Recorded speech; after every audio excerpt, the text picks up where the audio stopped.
If you want next year to be the best year you've ever had, and you're actually ready to glow up physically, mentally, and financially, this is the video for you. This is for the ladies who have been sitting back watching everybody else glow up, trying to figure out why it's not working for them. Stop trying to follow a routine that wasn't designed for you and create your own. Because if copying someone else's glow up plan actually works, you wouldn't even be here right now. So open up your notes app and get ready, because I'm going to show you exactly how to build a glow up plan that actually fits your life. Like, you ever notice how when you try to follow somebody else's plan or routine and it just doesn't click for you? That's because that plan that you're trying to follow is built on borrowed goals. Someone else's lifestyle, someone else's priorities, someone else's schedule. You've probably seen those videos where it's like, if you're not glowing up their way, you're probably doing something wrong. As if there's only one exact routine or one aesthetic or one way to go about changing and reinventing yourself. And it can almost make you feel like you're too lazy or that you're not disciplined enough, and you just get so defeated because you're like, why is this not working? But let's be for real for a second, because my life doesn't look like your life, and your life doesn't look like the other person watching this video right now. So why are we all trying to follow the same blueprint? Borrowing somebody else's goals and ideas on their vision board will never get you closer to the best version of you. So before we get into habits, routines, and building out a full-blown plan, let's get some clarity. I want you to pick 3 or 4 goals that you're going to anchor to your glow up plan. And I want you to ask yourself these 3 questions.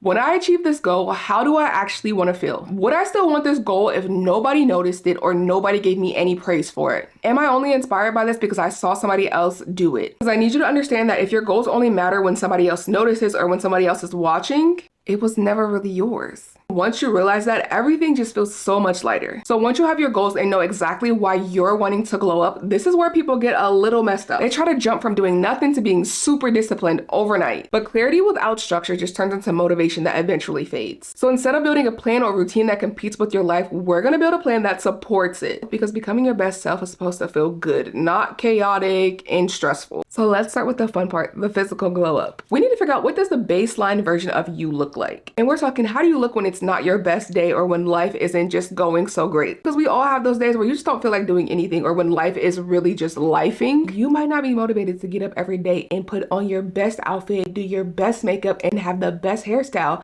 That's not realistic. So how do you plan on showing up even on your laziest days? And once you decide that, you can build a routine around that. So for example, my baseline is brows, lashes, and a lip combo, and I gotta get dressed, no sweatpants. And lately I just feel like I just at least have to have a pair of earrings on just to, like, you know, zhuzh it up. That's what I decided for me, because I know I can do all of that in less than 15 minutes. So even when my motivation is low, I know I don't have to put in too much effort. The goal is to remove excuses and not to punish yourself and add chaos to your life. And once you experience how powerful that feels, the same goes for your physical glow up as well. And when it comes to this physical glow up, we are not talking about doing the most, going to the gym every single day, burning yourself out, forcing yourself to do something that you don't want to do. This is about doing something that will last, that you can be consistent at, and that you actually enjoy. So I want you to ask yourself these 3 things. What kind of movement would I be willing to do consistently? What do I want to change about how my body looks, feels, or functions? And why did I struggle to stay consistent before? Because I realized everybody may not be a gym girl, everybody may not like Pilates, and everybody may not want to join a run club. Forcing yourself to do something that you hate will backfire. If going to the gym makes you dread your day, that's not discipline. That's suffering for the sake of suffering. And there's so many options out there, like YouTube, ClassPass, or just even walking outside or in the house. For me, I wanted to get stronger and just be more toned overall, so I focus on strength training. I get in a little bit of cardio. I make sure I hit my protein goal.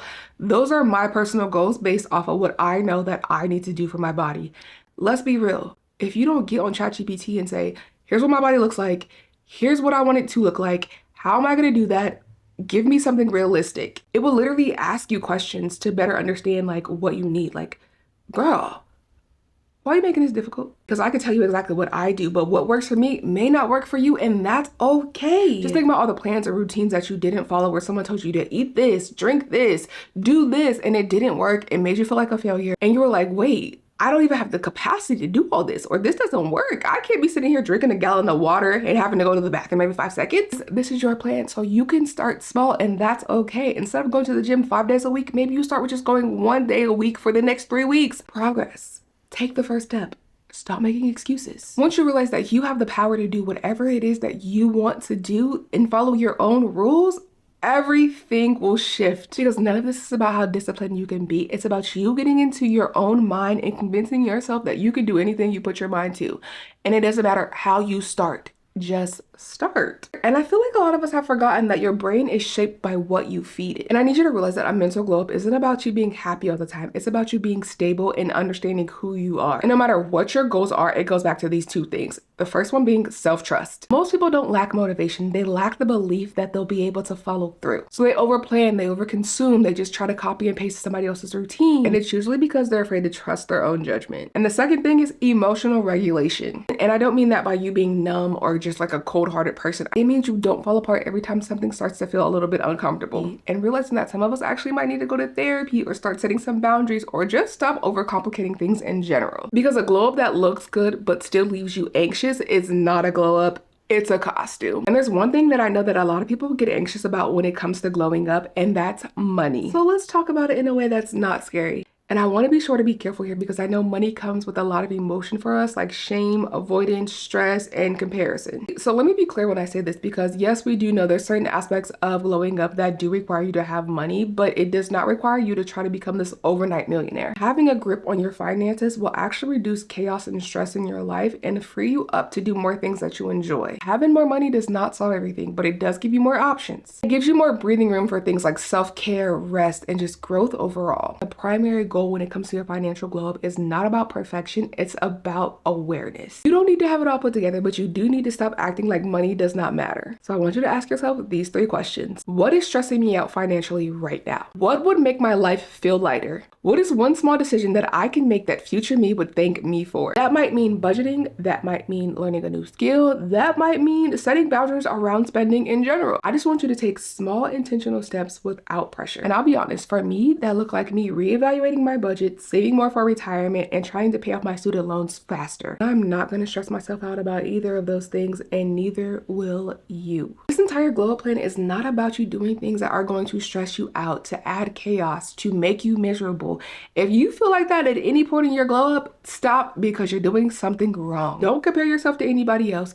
Use what other people have as motivation, but remember, this is your life, your plan, your glow up, so do it your way. And I need you to remember, you're not broken, you're not behind, you can do this, you just need to follow a plan that works for you. And if this feels like a pace that you're ready to move in, calm, intentional, and grounded, then this is the place for you. And if not, that's okay too. I just want to be here to support your glow up and let you know that you don't have to rush and you can stop watching from the sideline. Are you here?